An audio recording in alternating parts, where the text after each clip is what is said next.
मन रखो, पवित्र तन रखो, पवित्र मन रखो, पवित्र तन रखो। पवित्रता मनुष्यता की शान है, जो मन वचन कर्म से पवित्र है, वो चरित्रवान ही यहाँ महान है। पवित्र मन रखो, पवित्र तन रखो, पवित्रता मनुष्यता की शान है, जो मन वचन कर्म से पवित्र है, वो चरित्रवान ही यहाँ महान है।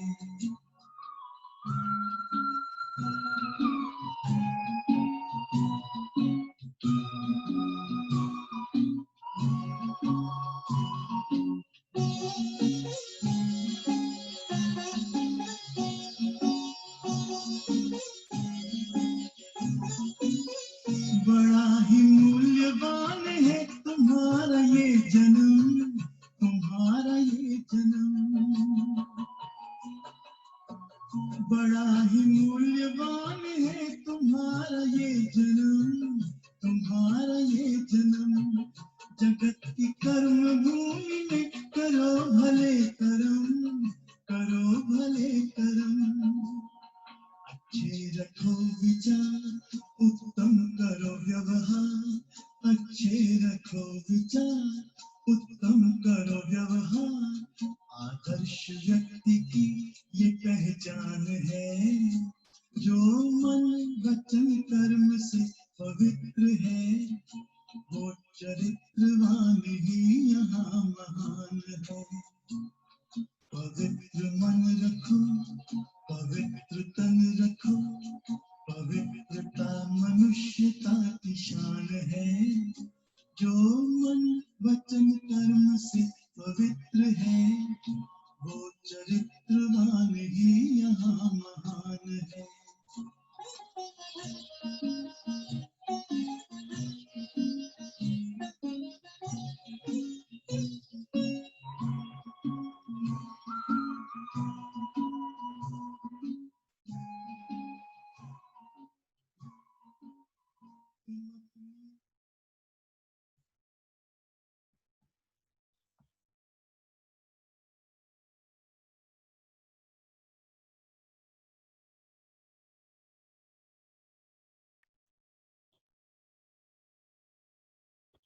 ओम शांति।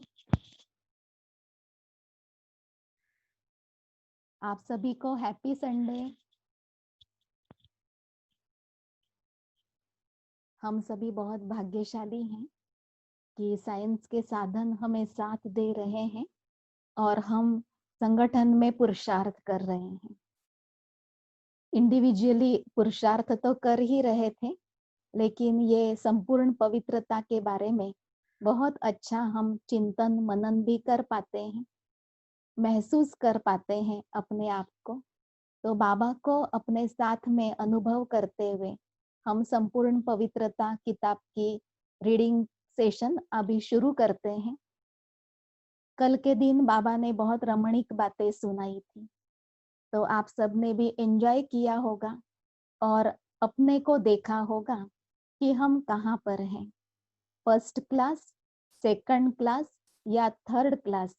ऐसे 3 ग्रेड बाबा ने बच्चों के बताए थे।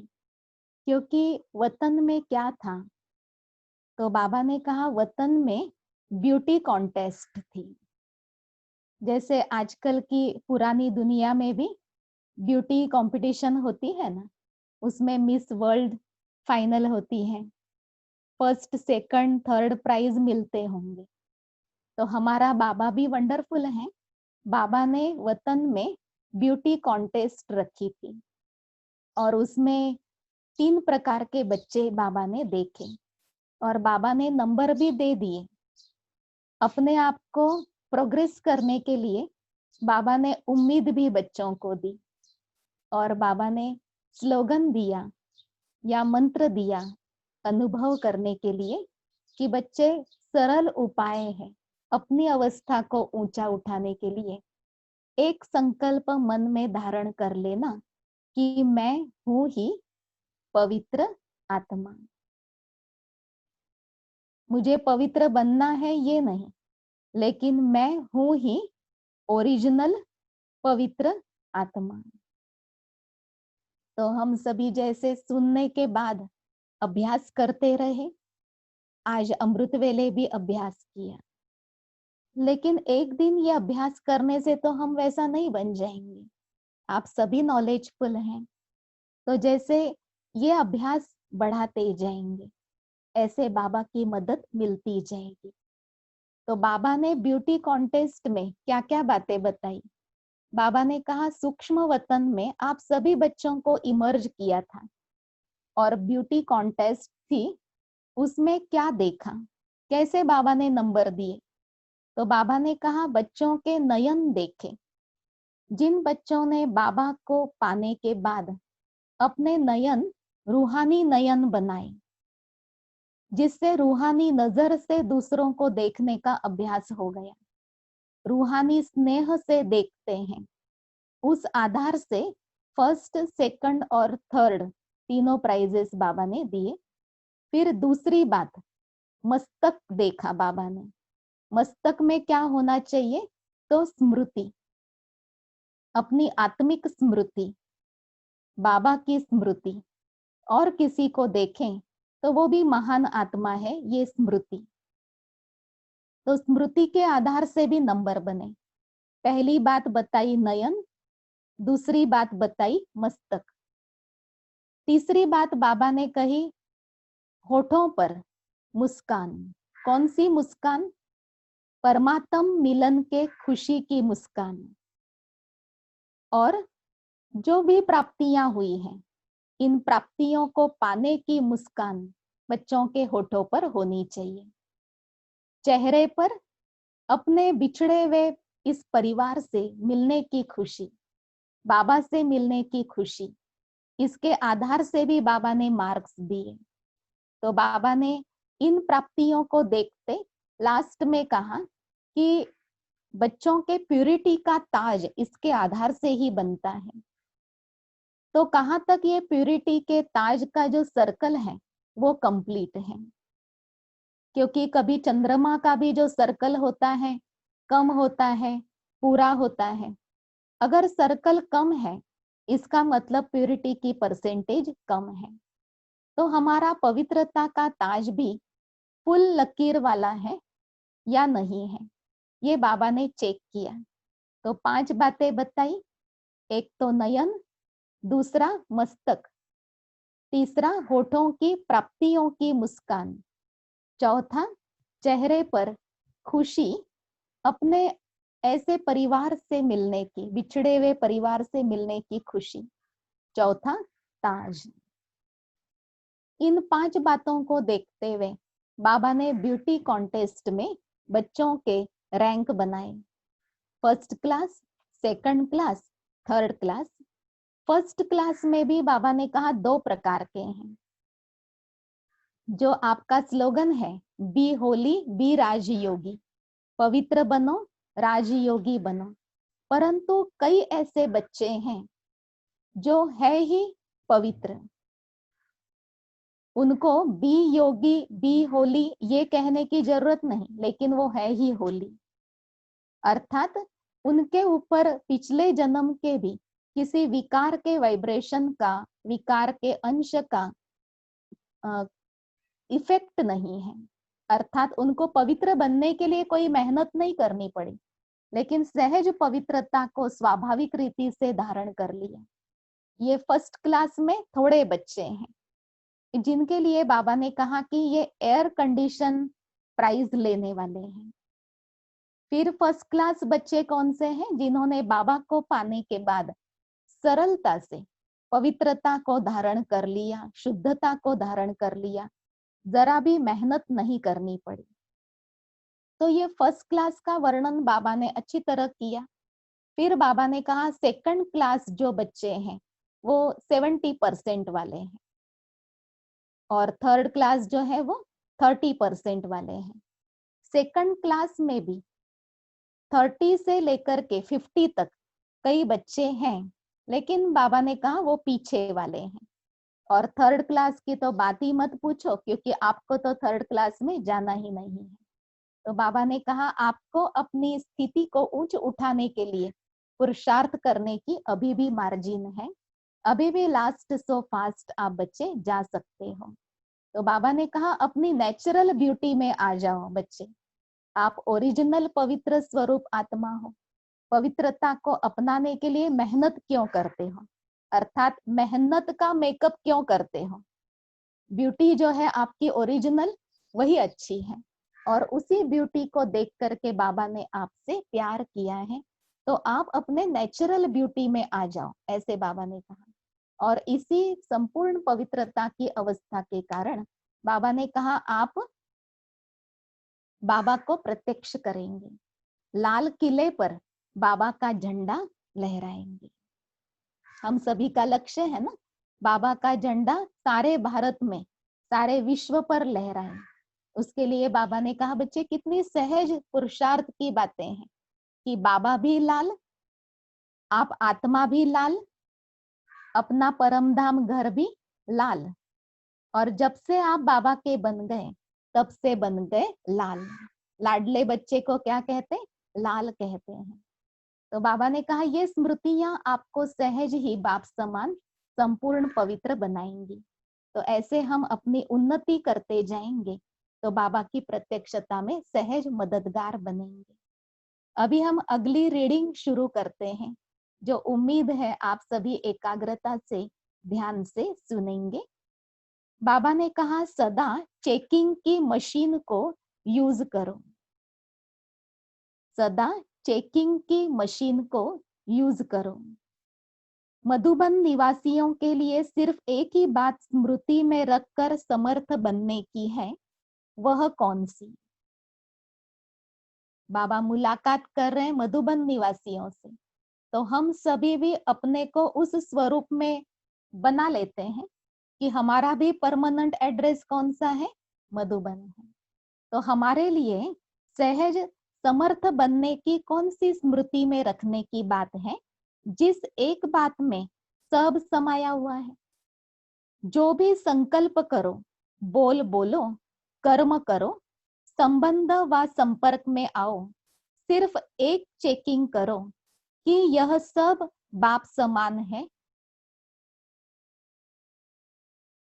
बाबा ने कहा संकल्प, बोल, संबंध, संपर्क हमारा क्या बाबा के समान है, ये चेक कर लो। जो मेरा संकल्प वह बाप का संकल्प है, मेरा बोल बाप का बोल है। जो हम बोल रहे हैं क्या बाबा भी ऐसे ही बोलते होंगे ऐसी परिस्थिति में। जो हम सोच रहे हैं क्या बाबा भी ऐसे ही सोचते होंगे ऐसी परिस्थिति में। क्योंकि सबकी यही प्रतिज्ञा है बाप से कि जो बाप से सुना है वही सुनाएंगे, जो बाप सुनाएंगे वही सुनेंगे, जो बाप ने सोच के लिए दिया है वही सोचेंगे। यह तो सबका वायदा है ना। जब से बाबा के बने तब से बच्चे एक व्रता बनकर बाबा से वायदा करते हैं, बाबा आप जो सुनाएंगे वही सुनेंगे, जो आप सुनाने के लिए कहेंगे वही औरों को सुनाएंगे, जो सोचने के लिए आपने दिया है हम वही सोचेंगे। जब यह वायदा है तो सिर्फ यह चेकिंग करो। यह चेकिंग करना मुश्किल तो नहीं है ना। पहले मिलाओ फिर प्रैक्टिकल में लाओ। हर संकल्प पहले बाप समान है, यह चेक करो। पहले भी सुनाया था कि जो द्वापर युगी राजा व रजवाड़े होकर गए हैं, कोई भी चीज स्वीकार करेंगे तो पहले चेकिंग होती है फिर स्वीकार करते हैं। तो द्वापर के राजा आपके आगे क्या लगते हैं। आप लोग तो फिर भी अच्छे राजे बने होंगे, लेकिन गिरे हुए राजाओं की भी इतनी खातरी होती है। तो आप सबका संकल्प भी बुद्धि का भोजन है, बोल भी मुख का भोजन ही है, कर्म हाथ हाथों का पाव का भोजन है, तो सब चेक करना चाहिए ना। पहले करके पीछे सोचना, इसको क्या कहा जाएगा? डबल समझदार। बाबा ने कहा, राजे लोग जो भी चीज ग्रहण करते हैं पहले उसकी चेकिंग होती है, तब ग्रहण करते हैं। तो आप भी क्या करो, चेक करो कि जो हम सोच रहे हैं या ब्रह्मा बाप समान सोच है, या शिव बाबा ने कही हुई, शिव बाबा ने दी हुई श्रीमत है। ऐसे ही जो हम बोल रहे हैं, क्या ये बात बाबा को पसंद है? जो हम बोलने का सोच रहे हैं, क्या ये तरीका बाबा को पसंद है? अगर पसंद नहीं है तो हम अपने को टर्न करें, दबाएं भी नहीं, लेकिन हम अपने को टर्न करें, तो हम बाप समान बनने की सीढ़ियां चढ़ते जाएंगे। तो बाबा ने कहा, पहले सोचो और फिर करो, इसको कहेंगे समझदार।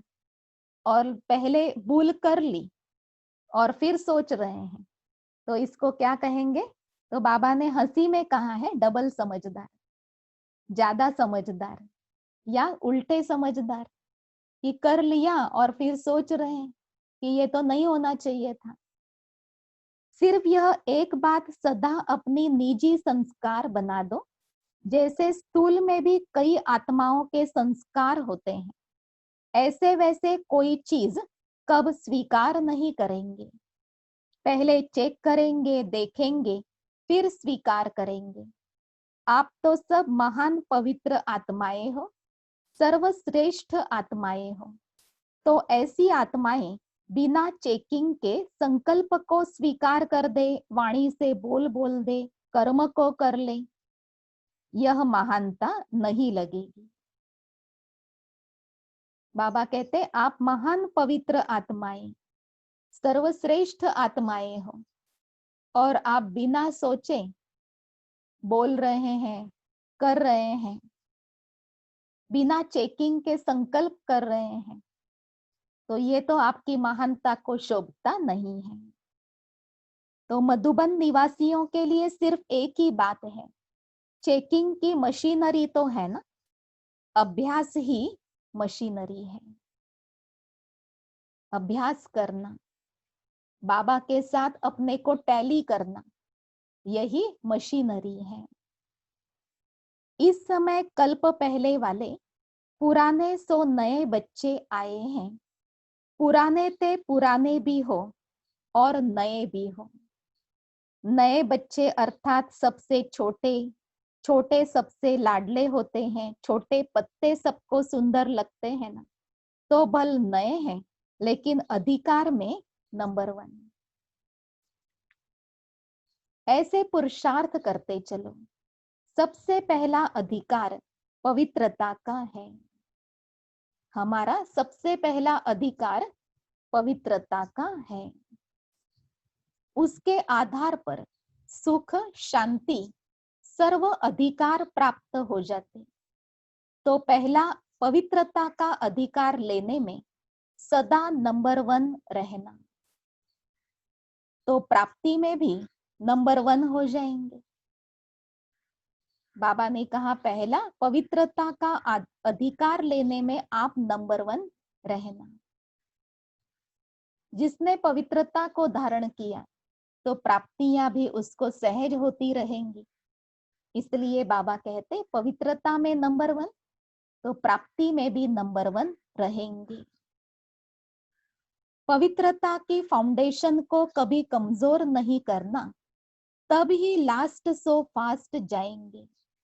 बाप दादा को भी बच्चों को देख खुशी होती है कि फिर से अपना अधिकार लेने पहुंच गए हैं। इसलिए खूब रेस करो। अभी भी टू लेट का बोर्ड नहीं लगा है, सब सीट्स खाली है, फिक्स नहीं हुई है। भले आदि रत्नों ने तो अपने सीट फिक्स भी कर लिए, बाबा तो जानते हैं। फिर भी बाबा कहते, बच्चे, अष्ट रत्नों की माला अभी तक फाइनल नहीं हुई है, 108 की माला अभी तक फाइनल नहीं हुई, आप उसमें चांस ले सकते हो। और अगर ज्यादा बच्चे ऐसे तैयार हो गए तो बाबा क्या करेंगे, इसकी अनेक लड़ियां बनाकर पहन लेंगे। इसलिए ये भी चिंता नहीं करो कि हमारे से आगे तो बहुत चले गए, अभी हम कैसे योग्य बनेंगे। नहीं, बाबा ने कहा बाबा अष्टरत्नों की माला की लड़ियां, 108 की माला की लड़ियां बढ़ा देंगे, तो आपको भी चांस है। ऐसे बाबा बच्चों को उम्मीद भरते हैं। सब सीट्स खाली हैं, फिक्स नहीं हुई हैं। जो नंबर लेने चाहो वह ले सकते हो, इतना अटेंशन रखते चलते चलो, अधिकारी बनते चलो, योग्यताओं को धारण कर योग्य बनते चलो। मुख्य हमें योग्यता धारण करनी है पवित्रता की, और पवित्रता के भी भिन्न भिन्न पहलू हैं जो बाबा से हम आजकल सुन रहे हैं। तो इन योग्यताओं को धारण कर स्वयं योग्य बनते चलो। सदा रूहानी नशे में स्थित रहते हो। रूहानी नशा अर्थात आत्म अभिमानी बनना। फिर से बाबा पहला पाठ याद दिला रहे हैं। रूहानी नशा अर्थात आत्म अभिमानी बनना। अभी भी सुनते सुनते आप अभ्यास कर रहे होंगे कि हम आत्मा सुन रहे हैं कानों द्वारा, और सुनाने वाले हैं परमात्मा शिव बाबा, ब्रह्मा मुख द्वारा या गुलजार दादी जी के रथ द्वारा। ये हमारा अभ्यास है जिससे सुनी हुई बातें सहज ग्रहण हो जाती हैं। सदा चलते फिरते आत्मा को देखना, यही है रूहानी नशा। रूहानी नशे में सदा सर्व प्राप्ति का अनुभव सहज ही होगा। जैसे स्थूल नशे वाले भी अपने को प्राप्तिवान समझते हैं, वैसे यह रूहानी नशे में रहने वाले सर्व प्राप्ति स्वरूप बन जाते हैं। जैसे स्थूल नशे वाले अपने को बहुत प्राप्ति वाले समझते हैं ना। शराब पिया हुआ व्यक्ति क्या समझता है कि मैं तो स्वर्ग में हूँ, होगा नहीं स्वर्ग में, लेकिन क्या समझता है, मैं तो स्वर्ग में हूँ, मैं बहुत अमीर हूँ, मैं बहुत बड़ा हूँ। ऐसे नशे में रहता है। ऐसे बाबा ने कहा जो रूहानी नशे वाली आत्मा होगी, उस आत्मा को भी सर्व प्राप्तियां, झूठ मूठ नहीं, लेकिन अंदर भरपूरता का अनुभव करते रहेंगे। इस नशे में रहने से सर्व प्रकार के दुख दूर हो जाते हैं। चलते फिरते आत्मा समझना और दूसरों को भी आत्मा देखना, इससे सर्व प्रकार के दुख दूर हो जाते हैं। दुख और अशांति को विदाई हो जाती है। जब सदा काल के लिए सुख दाता के, शांति दाता के बच्चे बन गए, तो दुख अशांति को विदाई हो गई ना। अशांति का नाम निशान भी नहीं। कितनी कमाल है आत्मिक स्वरूप में रहने के अभ्यास की। बाबा कहते आत्मा समझो, चलते फिरते दूसरों को भी आत्मा देखो, तो दुख अशांति को विदाई हो जाती है। अशांति का नाम निशान भी नहीं। शांति के सागर के बच्चे अशांत कैसे हो सकते। रूहानी नशा अर्थात दुख और अशांति की समाप्ति, उसकी विदाई का समारोह मना दिया। क्योंकि दुख अशांति की उत्पत्ति होती है अपवित्रता से। जहां अपवित्रता नहीं, वहां दुख अशांति कहां से आई। पतित पावन बाप के बच्चे मास्टर पतित पावन हो गए। जो औरों को पतित से पावन बनाने वाले हैं, वह स्वयं भी तो पावन होंगे ना। जो पावन पवित्र आत्माएं हैं, उनके पास सुख और शांति स्वतः ही है। जो पावन पवित्र आत्माएं हैं संगम युग पर, उनके पास सुख शांति स्वतः ही है। दुख अशांति की लहर नहीं आनी चाहिए। विश्व में महान आत्माएं हो, क्योंकि बाप के बन गए। सबसे बड़े ते बड़ी महानता है पावन बनना। इसलिए आज भी इस महानता के आगे सिर झुकाते हैं। वह जड़ चित्र किसके हैं? जो देवी देवताओं के चित्र मंदिरों में हैं, जिनके आगे सब जाकर के सिर झुकाते हैं। बाबा ने पूछा कि वो जड़ चित्र किसके हैं? हर एक कह रहे ना मेरे हैं, है ना, अपना कह रहे हैं ना कि मेरे जड़ चित्र हैं बाबा, वो जो मेरा यादगार बना है। अभी मंदिर में जाएंगे तो क्या समझेंगे? किसकी पूजा हो रही है? स्मृति में आता है कि यह हमारे ही जड़ चित्र हैं। ऐसे अपने को महान आत्मा समझकर चलो। ऐसे दिव्य दर्पण बनो जिसमें अनेक आत्माओं को अपनी असली सूरत दिखाई दे। ऐसे पावन बनो, बाबा कहते, जो आपके द्वारा आत्माओं को उनका ओरिजिनल स्वरूप अनुभव हो। जैसे बाबा ने कहा आप ओरिजिनल हो ही पवित्र आत्मा, ऐसे अन्य आत्माएं भी आपके संबंध संपर्क में आने वाले अब ये महसूस करने लगे कि वे भी ओरिजिनल पवित्र आत्मा है। बुराई का प्रभाव छोड़ देना है। जो भी अपवित्रता का प्रभाव है वो छोड़ना सहज है। ऐसे बाबा कहते आपको देख करके आत्माओं को महसूस होना चाहिए। आप ऐसे पवित्र दर्पण बनो। बाप दादा आज विशेष बच्चों के प्यूरिटी की रेखा देख रहे हैं। संगम युग पर विशेष वरदाता बाप से 2 वरदान सभी बच्चों को मिलते हैं। एक सहज योगी भव, दूसरा पवित्र भव। इन दोनों वरदानों को हर ब्राह्मण आत्मा पुरुषार्थ प्रमाण जीवन में धारण कर रहे हैं। ऐसे धारणा स्वरूप आत्माओं को देख रहे हैं। हर एक बच्चे के मस्तक और नयनों द्वारा पवित्रता की झलक दिखाई दे रही है। पवित्रता संगम युगी ब्राह्मणों के महान जीवन की महानता है। पवित्रता ब्राह्मण जीवन का श्रेष्ठ श्रृंगार है। जैसे स्थूल शरीर में विशेष श्वास चलना आवश्यक है, श्वास नहीं तो जीवन नहीं। ऐसे ब्राह्मण जीवन का श्वास है पवित्रता। 21 जन्म की प्रारब्ध का आधार अर्थात फाउंडेशन पवित्रता है। 21 जन्म सतयुग त्रेता का वर्षा, उसका आधार ही है पवित्रता। आत्मा अर्थात बच्चे और बाप से मिलन का आधार पवित्र बुद्धि है। योग का आधार भी क्या हुआ? पवित्र बुद्धि। सर्व संगम योगी प्राप्तियों का आधार पवित्रता है।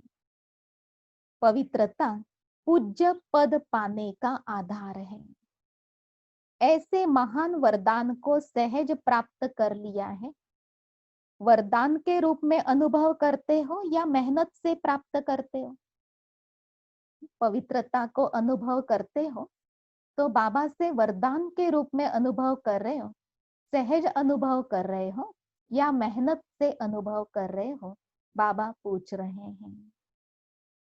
वरदान में मेहनत नहीं होती, लेकिन वरदान को सदा जीवन में प्राप्त करने के लिए सिर्फ एक बात का अटेंशन चाहिए कि वरदाता और वरदानी दोनों का संबंध समीप और स्नेह के आधार से निरंतर चाहिए। बाबा वरदाता और बच्चे वरदानी।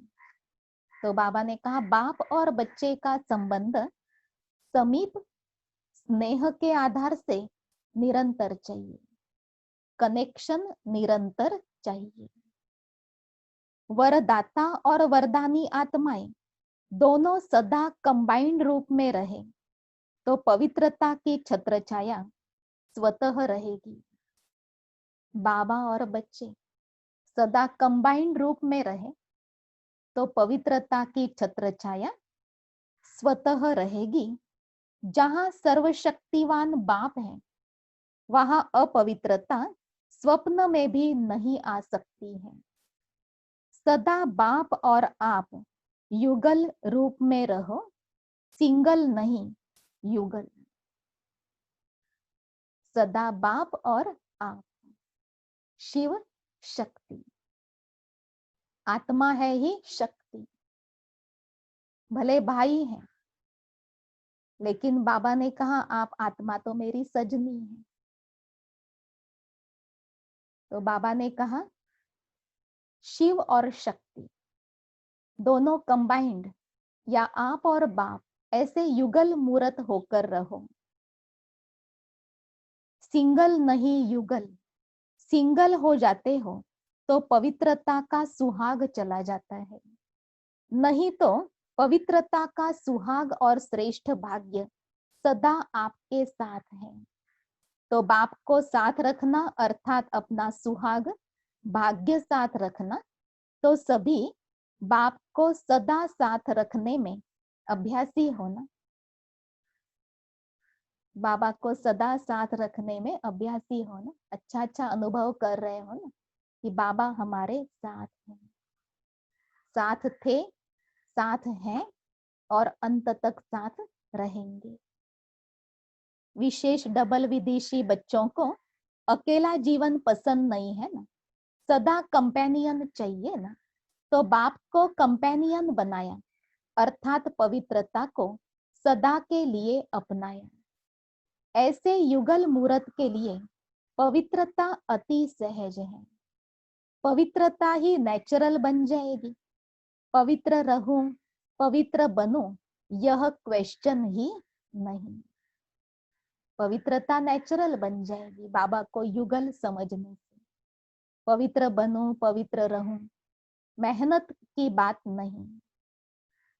ब्राह्मणों की लाइफ ही पवित्रता है, अंडरलाइन किया हुआ है।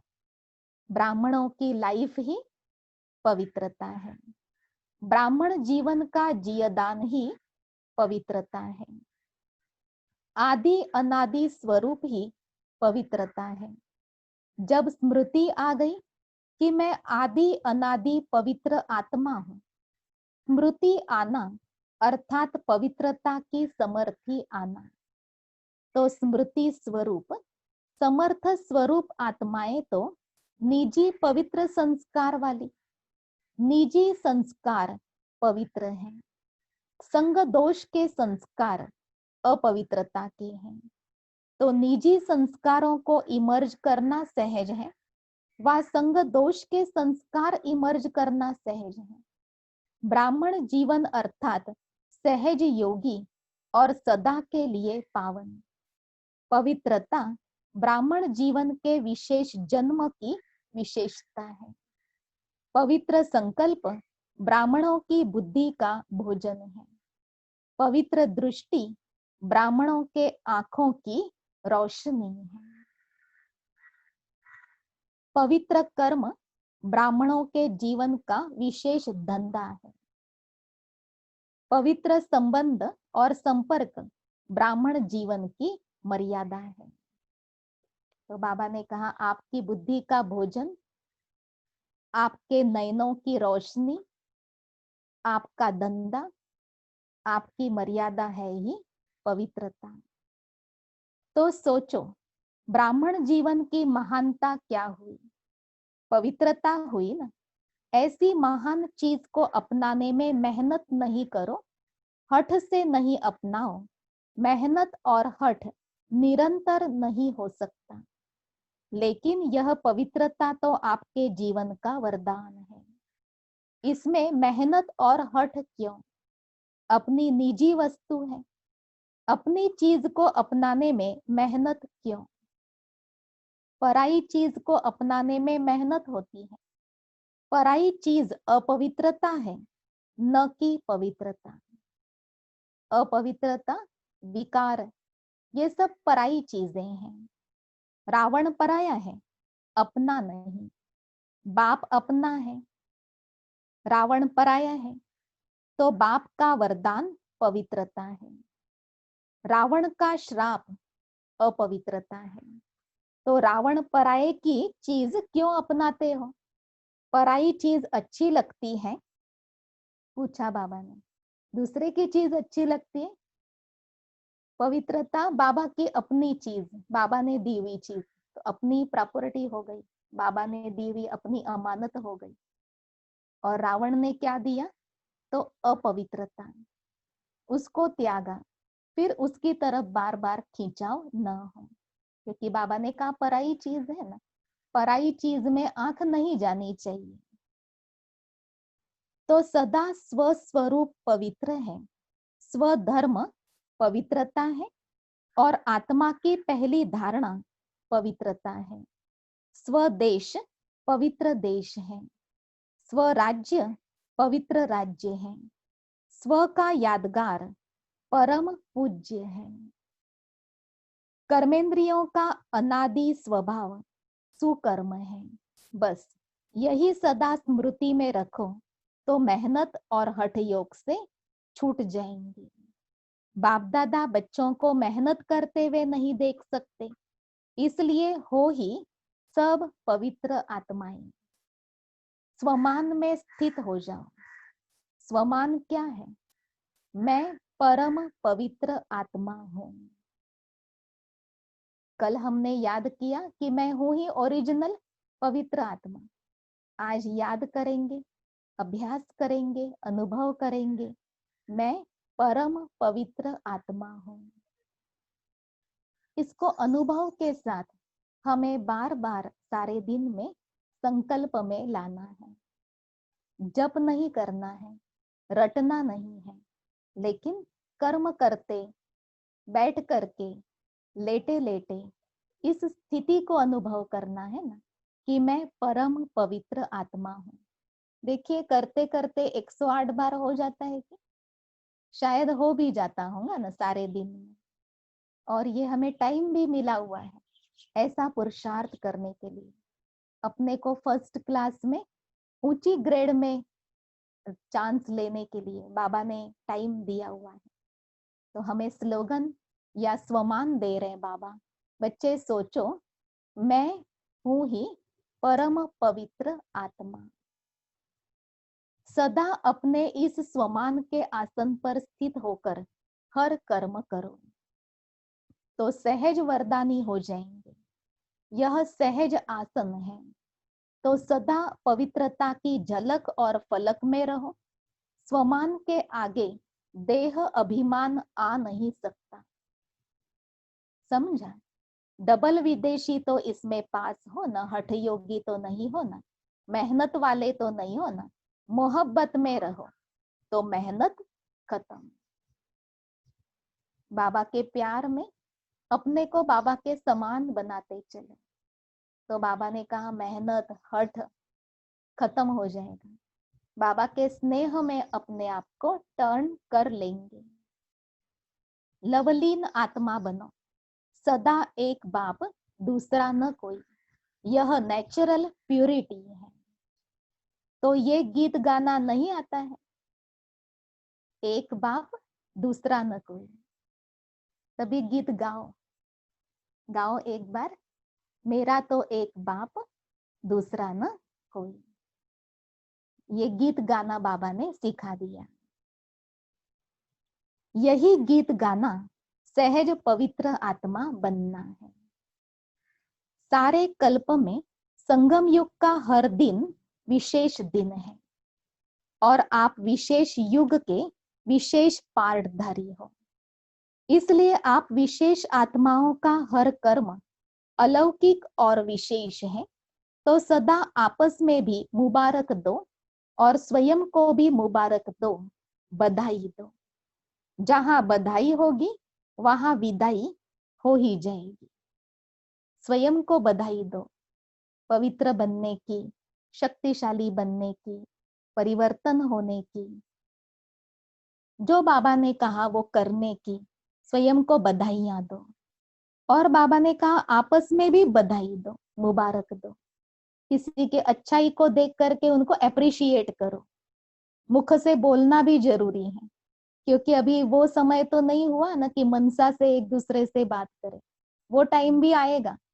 लेकिन अभी टाइम चल रहा है कि मुख से भी कुछ बोलो, एक दूसरे को अप्रिशिएट करो, बधाइयां दो। तो डबल विदेशियों की सीजन का सार यही याद रखो, सदा बधाई द्वारा विदाई दे देना है। यहाँ आए ही हो विदाई दे बधाइयां मनाने के लिए, तो विदाई और बधाई यही दो शब्द याद रखना। विदाई देनी है नहीं, विदाई दे दी। हमको विदाई देनी है विकारों को, अवगुणों को, पुराने संस्कारों को, ये नहीं, लेकिन हमने विदाई दे दी और अपने को बधाई दो। वरदान भूमि में आना अर्थात सदा के लिए कमजोरियों को विदाई देना। रावण को तो जला देते हो, लेकिन रावण के वंश अपना दांव लगाते हैं, चैलेंज करते हैं। जैसे आपकी साकारी दुनिया में कोई बड़ी प्रॉपर्टी वाला शरीर छोड़ता है, तो उसके भूले भटके हुए संबंधी भी आकर मिलते हैं, कुछ न कुछ प्रॉपर्टी में से हिस्सा मिलेगा, ऐसे दांव लगाते हैं। ऐसे रावण को तो मार लेते हो, लेकिन उनके वंश जो अपना हक लेने के लिए सामना करते हैं, उस वंश को विनाश करने में कभी कभी कमजोर हो जाते हो। जैसे काम, क्रोध, लोभ, मोह, अहंकार, इनों के वंश अर्थात अंश बड़े रॉयल रूप से अपना बना देते हैं। जैसे लोभ का अंश है आवश्यकता, लोभ का अंश बाबा बता रहे हैं कि बच्चे कहते हैं कि ये तो हमारी आवश्यकता है। लोभ नहीं है, लेकिन आवश्यकता सब है। आवश्यकता की भी हद है। बाबा कहते बच्चे, संतुष्टता भी कोई चीज होती है, आवश्यकता की भी तो लिमिट है। अगर आवश्यकता बेहद में चली जाती है तो लोभ का अंश हो जाता है। आवश्यकता बढ़ा देते हैं, उसको अपने सेल्वेशन का साधन बना लेते हैं, उसको अपना अलबेलेपन का तकिया बना लेते हैं। तो बाबा ने कहा वो भी तो बेहद हो गया, उसको भी लोभ ही कहेंगे। ऐसे काम विकार नहीं है, सदा ब्रह्मचारी है, लेकिन किसी आत्मा के प्रति विशेष झुकाव है, जिसका रॉयल रूप स्नेह है। लेकिन एक्स्ट्रा स्नेह अर्थात काम विकार का अंश, स्नेह राइट है, लेकिन एक्स्ट्रा वो काम विकार का अंश है। बाबा ने कहा ये भी आपको चेक करना होगा कि एक्स्ट्रा किसी से अपनापन है, एक्स्ट्रा किसी से झुकाव है, किसी की याद आती है सहज, चलते फिरते भी, खाते पीते भी, तो हो सकता है ना कि वो भी तो अपवित्रता का अंश है और उसके कारण भी परीक्षा में फेल हो सकते हैं। तो हमारा झुकाव बाबा की तरफ हो, न कि किसी देहधारी की तरफ। इसी प्रकार क्रोध को भी जीत लिया है, लेकिन किसी भी आत्मा के कोई संस्कार को देखते हुए स्वयं अंदर ज्ञान स्वरूप से नीचे आ जाते और उसी आत्मा से किनारा करने का प्रयत्न करते, क्योंकि उसको देख उसके संपर्क में रहते अवस्था नीचे ऊपर होती है।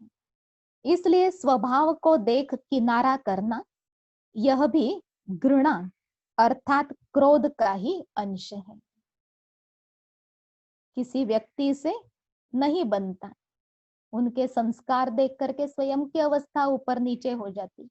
तो ब्राह्मण बच्चे क्या करते, किनारा कर लेते, कहते किनारा कर लेना अच्छा है। लेकिन बाबा ने कहा किनारा करना माना आप तो अपने ज्ञान स्वरूप से नीचे आ जाते हो, तो ये भी क्या हुआ, क्रोध का अंश है। जैसे क्रोध अग्नि से जलने के कारण दूर रहते हैं, तो यह सूक्ष्म घृणा भी क्रोध के अग्नि के समान किनारा करा देती है।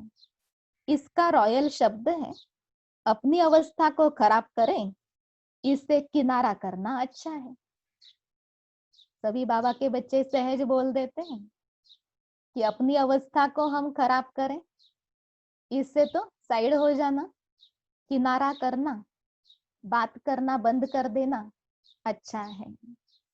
न्यारा बनना और चीज है, लेकिन किनारा करना और चीज है।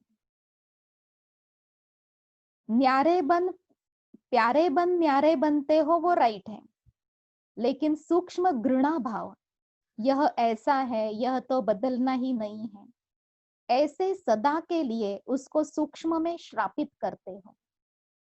सेफ रहो, लेकिन उसको सर्टिफिकेट फाइनल नहीं दो। कोई आत्मा कभी भी चेंज हो सकती है। बाबा ने कहा कोई आत्मा कभी आपसे फास्ट पुरुषार्थ करने वाली भी बन सकती है। इसलिए किसी आत्मा के लिए ये नहीं सोचो कि ये तो बदलना ही नहीं है, आप उसको श्राप नहीं दो। ऐसे ही विशेषता को देखते हुए सदा सर्व के प्रति श्रेष्ठ भावना और श्रेष्ठ कामना रखते हुए इस अंश को भी विदाई दो। अपनी श्रेष्ठ भावना और श्रेष्ठ कामना को छोड़ो नहीं। अपना बचाव करते हुए दूसरी आत्माओं को गिरा करके अपना बचाव नहीं करो। वास्तविक स्वयं ज्ञान में कमजोर है, इसलिए उस आत्मा के साथ स्वभाव संस्कार के टकराव में आ जाते हैं। तो कमी किसकी है? स्वयं के ज्ञान योग की कमी है। वो रियलाइजेशन होना चाहिए कि मुझे मजबूत बनना है, लेकिन करते क्या है?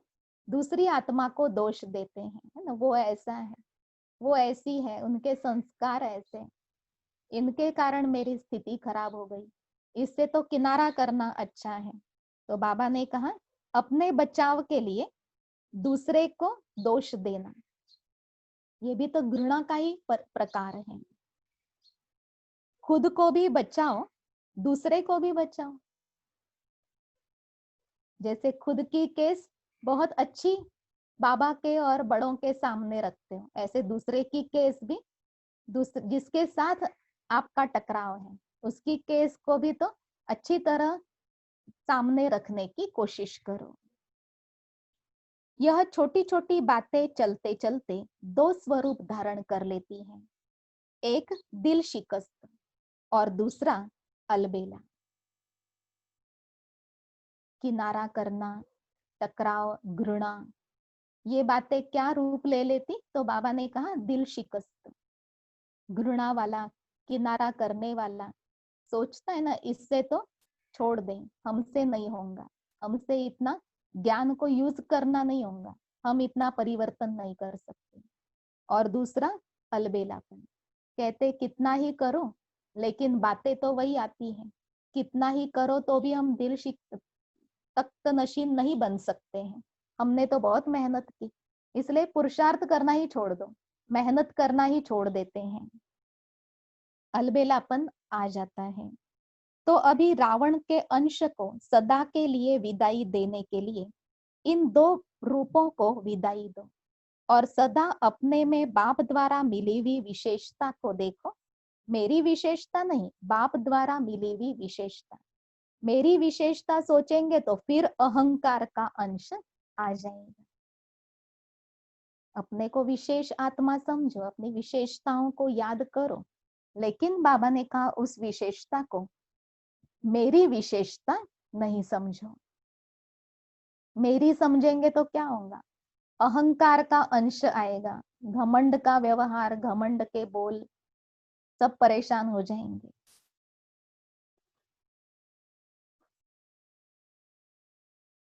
मेरी विशेषता नहीं, बाप द्वारा मिली हुई विशेषता है।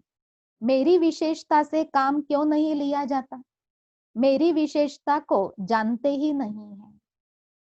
मेरी कहां से आई? विशेष जन्म की गिफ्ट है विशेषता पाना, तो जन्मदाता बाप ने गिफ्ट दी, मेरी कहां से आई? बाबा ने विशेषता दी है, बाबा चाहे तो उसे यूज करेंगे और नहीं चाहे अभी यूज करना तो भविष्य में यूज करेंगे। अभी मेरी विशेषता को यूज किया जाए, इसके लिए जिद करना, सिद्ध करना, डिप्रेस्ड होना, ये ज्ञानी तो आत्मा के लिए शोभा नहीं देता। मेरी विशेषता, मेरी नेचर, मेरी दिल यह कहती है, वह मेरी दिल यह करती है, यह मेरी नहीं है लेकिन वरी है। मेरी मेरी कहना माना वरी करना, है ना, चिंता में पड़ जाते हैं। आप लोग कहते हो ना, वरी हरि करी। बाबा ने कहा बच्चे आपके ही शब्द है ना, वरी हरि करी, तीनों बातों से आप बाहर वालों को समझाते हो, बाहर वालों के लिए टॉपिक रखते हो। चिंता भी नहीं करो, जल्दबाजी भी नहीं करो और किसी से कंपेयर भी नहीं करो। समझा? यही अंश समाप्त करो तो सदा बाप द्वारा मिली हुई स्वयं की विशेषता और सर्व की विशेषता को देखो, अर्थात सदा स्वयं को और सर्व को बधाई दो। आज का रीडिंग यहाँ समाप्त करते हुए हम सारे दिन में रिवाइज करने की कोशिश करने का लक्ष्य रखेंगे। बाबा ने काम विकार के अंश के बारे में बताया, किसी की तरफ थोड़ा भी झुकाव, एक्स्ट्रा स्नेह।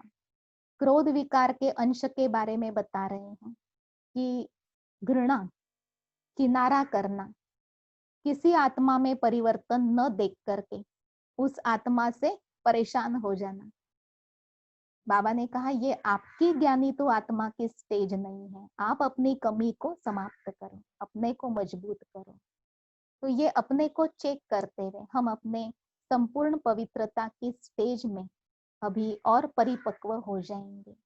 कल बाबा मोह के बारे में भी बताएंगे, अहंकार के बारे में भी बताएंगे, जिन विकारों का अंश भी हमारे पास शोभा नहीं देता है। आज यहाँ पर समाप्त करते हुए चलिए हम कुछ क्षण बाबा की याद में बैठते हैं, सभी साथ में अपने अनादि स्वरूप में पहुंच जाते हैं। एक सेकंड में अनादि घर परम धाम में अपने अनादि पिता शिव बाबा के सामने पवित्रता के सागर के सामने मैं परम पवित्र आत्मा हूं।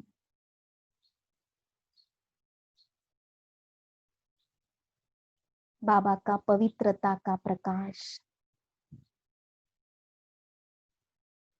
अपने में एब्सॉर्ब कर रही हूं।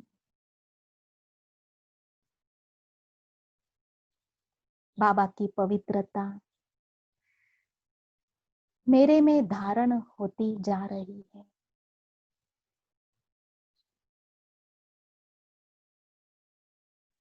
इससे मैं आत्मा शिव बाबा के समान प्यारी और न्यारी स्टेज को अपना सकूंगी।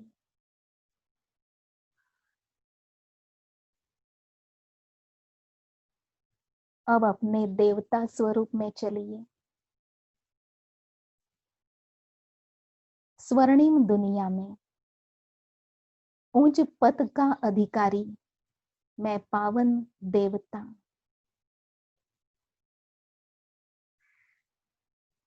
अथवा अपना देवी स्वरूप अनुभव करें।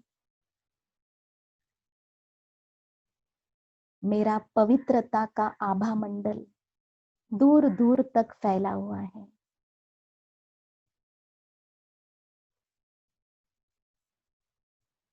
पवित्रता का ताज चेहरे के पीछे चमक रहा है।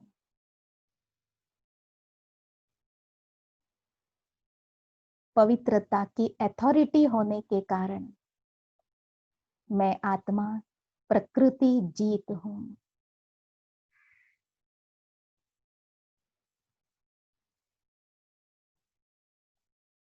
अब चलें अपने द्वापर युगी पूज्य स्वरूप में।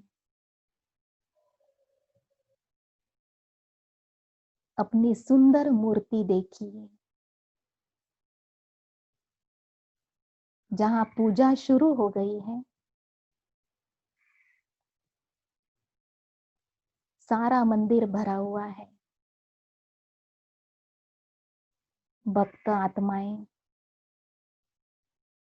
मुझ आत्मा से पवित्रता के वाइब्रेशंस द्वारा बहुत सुकून अनुभव कर रहे हैं।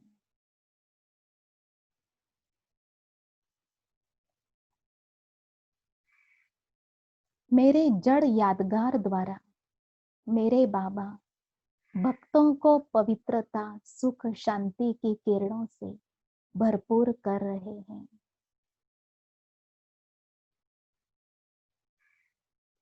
मैं आत्मा भी दाता बनकर पवित्रता की पावरफुल किरणें सारे मंदिर में प्रसारित करते हुए सभी भक्तों को सुख शांति की अंजलि दे रही हूँ।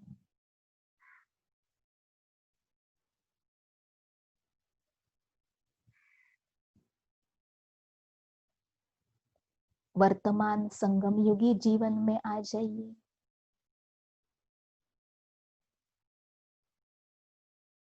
सदैव प्रभु की छत्र छाया में पलने वाली मैं पवित्र जीवनधारी आत्मा ब्राह्मण हूँ।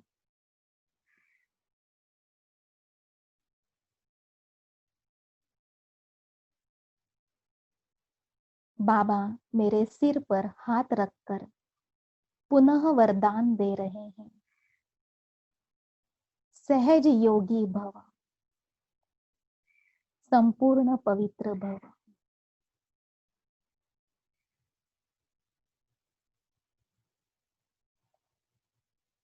पुरुषार्थ करते करते मेरा संपन्न स्वरूप भी तैयार हो रहा है। फरिश्ता स्वरूप सामने अनुभव कीजिए।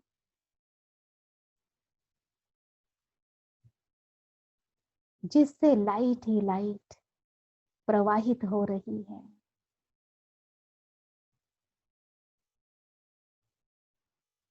सारे विश्व में महान पार्ट बजाने वाली मैं अति पवित्र आत्मा प्यारे बाप दादा के साथ सारे विश्व को पवित्रता का दान दे रही हूँ। अब जल्दी ही सबके लिए पवित्र दुनिया आएगी। ओम शांति।